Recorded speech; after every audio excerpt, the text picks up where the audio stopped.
My name's Viviene Brown. I'm a master's student here at the University of Western Australia, and I'm studying archaeology.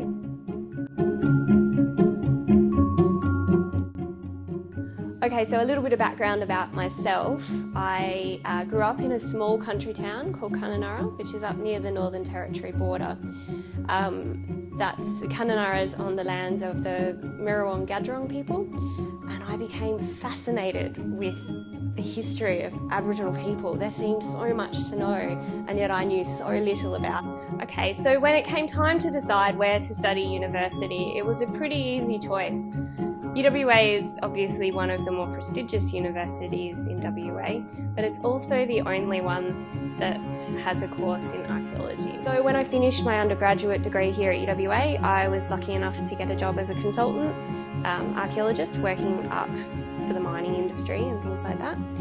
So I got to travel all over WA, and it was a fantastic experience, but after 7 years I really wanted to use my brain again. I wanted to come back and learn some more.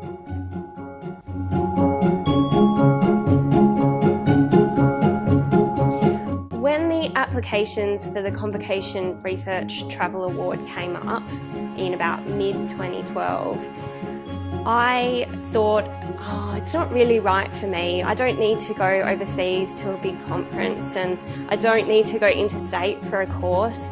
But then I thought, hang on a sec, there is something I really, really need for my research to be successful, just a value add to my research. So research in archaeology is a collaborative affair. There are so many topics that you could do that you might as well do a topic that's of interest to the community that you're working with. So the Wiradjuri traditional owners that I was working with were interested in quarries and the stone that you use to make stone tools, because stone tools were used in everyday life for everything imaginable.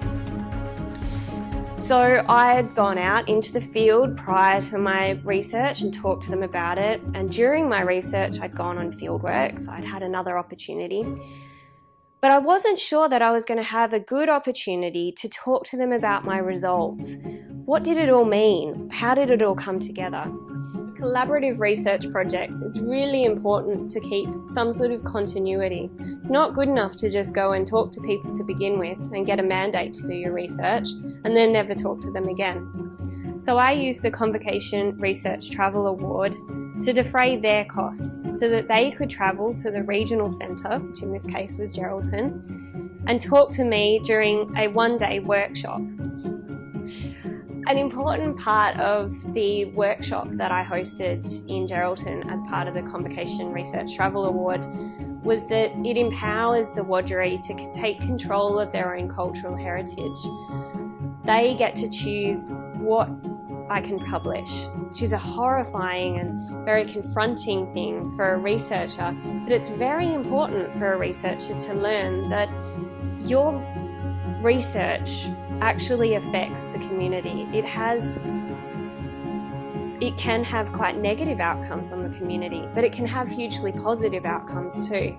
So the results workshop helped me to navigate that, helped me to talk to these people and find out what would be positive, what would be negative, how should I say these things. Not what should I say, of course. I shouldn't give up my research integrity, and I never would, but it just allows me to find that middle ground. So moving into the future, I'd really like to do a PhD, and the Convocation Research Travel Award has helped to make that a possibility. So the World Range, there's 1,000 projects to do in the World Range, looking at people's resilience to climate change, looking at long distance trade networks. But importantly, I need to maintain the collaborative partnership that I've developed with the Wiradjuri traditional owners, and that's what the Convocation Travel Award has given me. It's helped me to strengthen those relationships. It's helped me to go and visit them again and talk to them about my research and about opportunities for publication.